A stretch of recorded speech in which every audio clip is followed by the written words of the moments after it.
I want to welcome you to the Pro Mindset Podcast. The Pro Mindset Podcast is all about diving into the headspace that results in championship performance. High-performing athletes, winners, have this mental flow and have a positive headspace for their performances and success. Join me, Craig Domann, sports attorney and NFL agent, on this podcast. I will interview pro athletes, college athletes, football coaches, and sports personalities. Together, we can discover how you can get in the flow and have your own pro mindset.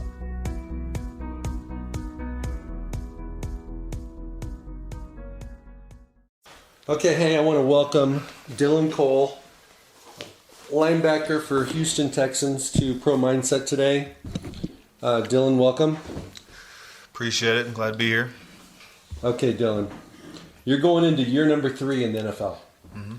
What has been the biggest thing you've learned from, let's say, from year 1 to year 2? Year 1 to year 2? Yeah. I think the biggest thing I learned is that you don't have to be the most physically gifted. Yes, physically gifted. I think the mind is more important than the body, honestly, because the mind's not working, the body can't work. So the big deal was just diving into my playbook, understanding what I needed to do, understanding what the people around me needed to do. And when I can figure that out, the game slows down. And so the biggest difference between year 1 and year 2 is really the understanding that it's more of a mental challenge than it is a physical one. Mm-hmm. So what did you change mentally from, being a rookie to being a second-year player? Mentally, I think it's more about confidence, confidence in yourself, because the NFL, the business is it's pretty cutthroat, and you have to have confidence in yourself. If you don't have confidence in yourself, then you can't go out there and put your best on film, and that's the most important thing, is putting your best on film. What are some of the things that you personally are challenged with that attack your confidence? Because when you're in the NFL, you're traveling, you're going to games, you're playing on Sundays, you're doing your thing. There always seems to be things that attack a player's confidence. What do you see as those attacks, and how do you overcome them? The first one, which I've kind of been dealing with since they started evaluating me, was apparently I'm short and I'm undersized for a linebacker. But I think one of those things is don't worry about what you don't bring to the table. It's all about what you bring to the table. So, maybe I'm a little shorter, maybe a little lighter than some, but I know I'm faster and I know I'm smarter than most. So I think that's the main thing, is not worrying about all the negatives, creating positives, and then just kind of thriving off the positives. Okay, so doing the agent business for a long time, it isn't always the guys that look the prettiest, that fit the box the most. Mm-hmm. Those are the guys that have success on draft weekend. Those are the guys that couldn't make plays in college, but they still get drafted in the first round, and then the teams can't figure out, scratching their heads 3 years later because they got to cut the guy because he can't make any plays, doesn't know his playbook, but man, he looks good coming off the bus. Oh, yeah. So there's been a lot of successful NFL linebackers that have been on the shorter side, and you're taller than some of those guys. Okay, but I do agree that you're going to get critiqued on that. Okay, as you move into year number 3, what do you see as your biggest challenge, and what are you going to do to make sure that you're successful? I think the biggest challenge for me is staying healthy. My first two years is play 20 games overall. And I know I played 8 last year, so I think the biggest thing for me is staying healthy, playing at least 16, and being ready for the playoffs. O'Brien always says availability is accountability, and I definitely want to be accountable. So making myself available, being healthy is my number one priority for 2019. So you guys went to the playoffs last year and lost a home game to the Indianapolis Colts. A divisional rival. It looks like you guys might be battling against each other again this season. A lot of the same people coming back. How do you want to improve or enhance the role that you have on the team, so that you can be more valuable to your defense? I think this year I want to increase the way that I present myself. I think I could be a leader. I think people would listen to me. I've done for 2 years straight now, just leading by example, but being a little bit more vocal, because I do understand our defense, I understand special teams, I understand the NFL and how it works. So bring the young guys along with me, and just making sure everybody's in the right position, especially as a linebacker. You got to be the leader of the defense. And when I'm out there, I got to see myself as the leader of the defense. What's the number one thing you can do during the week, game week, to put yourself in a position to have success on the field on Sundays? So it's all about preparation there. It's from there, it's you need to make sure that you're watching a bunch of film. And I wasn't that great at it my rookie year. Got a little better last year, and definitely going to feel like I'm going to take off with it on this year. I think I understand what I'm looking for, understand how the game works a little bit more. So I'm not wasting my time watching film. I'm not just watching to watch. I'm watching with a purpose and understanding what I need to do that week, that specific week, whether it's Indianapolis, Jacksonville, Tennessee, you name them. There's a different mindset you have to go in, and a different way you have to approach film for each of those different teams. Okay, so watching film with a purpose. You know, every football player starts out watching film probably in high school, and they don't even know what they're looking at, and they're probably just watching the ball or maybe watching themselves. And then you go to college, and it's a little bit more detailed. But I really don't think coaches do a great job of showing players how to watch film. When you're sitting in your apartment, you're sitting at home, and you got your iPad, and you have an opportunity. You got 30 minutes of spare time, and you want to watch film. Describe for the audience, what are you looking for now? Just give an example. Okay. So, I mean, it really just depends on the purpose of why I'm watching film. Am I watching to get better? Am I watching to scout other players? So, for instance, I'm watching the Indianapolis Colts and Quentin Nelson. We'll go take him to guard. I'm watching his stance, trying to see does he give away pass, run, keys? Is he looking a certain way? Is he leaning a certain way? There's a lot of things that go into it. How does he pass that? Because sometimes they take me and they'll blitz me over the guard. So how does he pass that? What is he susceptible of? Does he not like power? He's a big grabber. So you have to be able to swat his hands, be able to outquick him, because he's a strong guy. And as a undersized linebacker, I'm quicker than him. I know that. So if I can swat one of his hands, get by him, that's one of those things that I just kind of think of when I'm watching. Okay, so that's when you're scouting the opponent, and you also mentioned there's the secondary purpose of trying to get better. Mm-hmm. When you're watching yourself, how do you break down film when you're watching yourself? Okay, so I normally start from the beginning. It's so NFL, you hear it all the time, it's a game of inches. So what is my first step? Am I false stepping? Am I stepping the wrong way? How did I read my keys? Did I read run correctly or pass correctly, or did I mess up? And then if I messed up, how did I recover? And if I read it right, then was I in the right position? And things like that. Maybe how I take on a block. Did I pop the guy quick enough? Because there's a timing of how you shed blocks or get by a guy. So there's a lot. I could spend a full hour just talking about how each different detail of how we watch film, and what I see in me, and then what I see in other players. And then I kind of do the same thing when I'm trying to get better. I watch other linebackers that are doing it well in the NFL. So, Luke Kuechly, obviously. Ryan Shazier was a big one before he got injured. And just how do they, what's their first step? How do they recover if their first step was wrong? So there's a lot that goes into it, but that's kind of just a gist of what's going on. Let's get down in the weeds a little bit on playing linebacker. And one of the things that linebacker coaches and D coordinators talk about all the time is he can't get off blocks. The dude, gets married to the offensive lineman. Okay? So the reality is offensive linemen have most of the time longer arms than almost all the linebackers unless you're an outside guy with length. Mm-hmm. How do you shed a block when you have shorter arms than the guy that's trying to block you? Mm-hmm.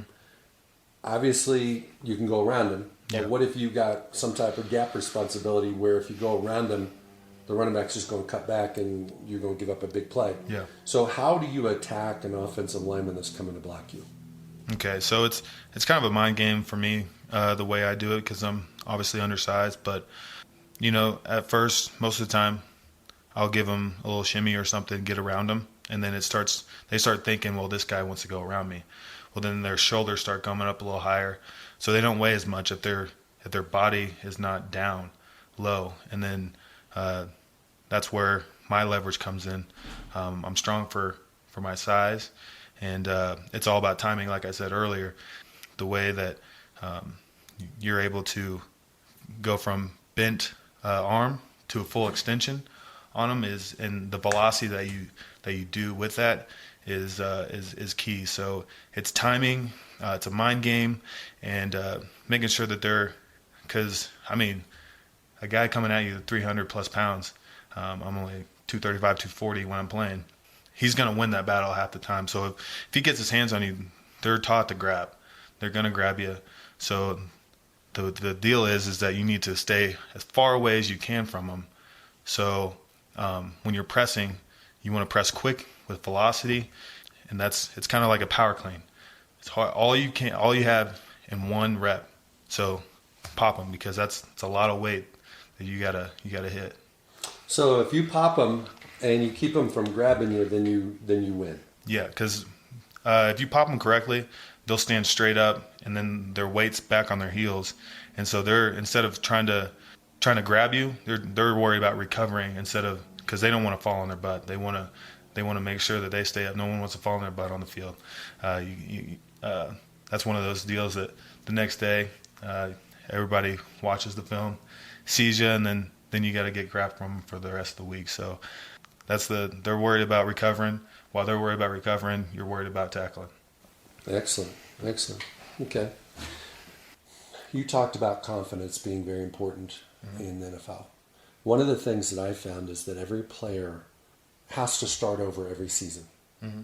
So it's not like you build a 5-year career by just looking at a 5-year win picture. It's really 5 1-year pieces. Yeah. And so you got to kind of reinvent yourself every year. And that's where some guys get tripped up, because they think, hey, I'm on cruise control, and then all of a sudden some rook comes in or somebody comes in and takes your spot. Mm-hmm. And I think that's the reason why Tom Brady's played for, he's going to be 50 or whatever he's going to be this year, because he keeps reinventing himself. Mm-hmm. Okay? So what is like your reinvention for 2019? Not just staying healthy. How can you put yourself in a position to dominate? Yeah. Well, I kind of hit on it earlier. I think obviously I want to stay healthy, and then I think I want to increase my role as a leader, not only on the defense but on special teams, because that's been my role is to be a special teamer that can help on defense, and I think I want to flip that to be a player that can play on defense that does special teams as well. A lot of people you look at, they say, you ask them what their position is. Oh, I'm a special team, I'm a linebacker. Well, when I talk, I want to say I'm a linebacker. I play special teams as well. So there's two things you just said. One is you want to get paid, mm-hmm. and two is you want to make a big impact, and those go together. Yes. The bigger impact you make, the more compensation you're going to get paid, and that comes with having more of a role on defense. Yeah. Whether it's starting every game, whether it's playing in a sub package and you play 60% of the time, mm-hmm. And certainly special teams is a big responsibility for linebackers. Mm-hmm. Linebackers across the board, if you can't play teams, you're probably not going to make the roster in the beginning. So, I want to thank you for being on. Thank you. Appreciate it. Well, I want to thank Dylan Cole, number 51 with the Houston Texans, linebacker and special teams performer, for being on our show today. I also want to acknowledge that after doing the athlete representation business for a number of years, that players have to have three common things. They have to have belief, they have to be motivated, and they have to have a lifestyle that's consistent with whatever their goals are. And what Dylan talked about today was the intricacies of watching film, breaking down film, analyzing his opponent, being a self-coach and a self-critic of his own performance. And we even got into the nitty-gritty of, how do you best get off blocks? Everybody on a football field has a job to do. And certainly everybody's watching the ball most of the time. Most fans follow the ball. So they see the quarterback on almost every play, maybe a running back, or they see the receiver. But offensive linemen have certain responsibilities, certain footwork, certain hand placement, things like that. And linebackers correspondingly have the same type of technique work they need to be doing on every single play so they can free themselves up to make a play. Doesn't matter if it's a run play and they've got the running back's got a two-way option. If they pick one, if the linebacker picks a side, we know which way the running back's going to go. So the key for a linebacker is to cover both run fits, both run gaps on the right and the left of his blocker, and he's got to be unengaged from that blocker to be able to make a play. And then when you have a linebacker that's in pass coverage, he might have a tight end, he may have a running back out of the backfield. He's got to be able to recover from a misstep, because the tight ends and the running backs, their whole job is to get open, create space, give their quarterback a good look and catch the ball. And if they don't make the cover guy, in this case a linebacker, take a bad step, a wrong step, they haven't done their job. So linebackers a lot of times do take the wrong step because they have to trust the body movement of the receiver, tight end, running back. And it's how quickly and gracefully can they recover. So watching film is a big part of that. The other thing that I want to acknowledge that Dylan did a great job discussing today was the fact that going into year 3, he has a different mindset and different goals than he did when he was a rookie. He understands his position on the roster. He understands how the team views him, wants to have an influence on how his teammates see him, and he wants to make a bigger impact in 2019 than he did in 18. And certainly wants to stay healthy because he hasn't had a season where he's played in all 16 games. So a paramount goal for him this year is to be healthy, play in all 16 games, and hopefully games 17, 18, etc. in the playoffs. So I want to thank you for listening today to Pro Mindset Podcast. I want to thank Dylan Cole for giving us a sneak preview of his 2019 season right before training camp. And this show is being broadcast after week 4. And so Dylan's progress so far is he's been doing very well. He's contributing on the defense. He's contributing on special teams. Fortunately, and acknowledging his leadership, the team selected him as the special teams captain for the Houston Texans for 2019. Thank you for listening to this episode of Pro Mindset. If you enjoyed this podcast, please subscribe, rate, and review this podcast. 5 stars, of course. You can follow us on our website, ProMindsetPodcast.com, or on Instagram, Twitter, and Facebook at Pro Mindset Podcast. Thank you so much for listening. We'll see you the next time.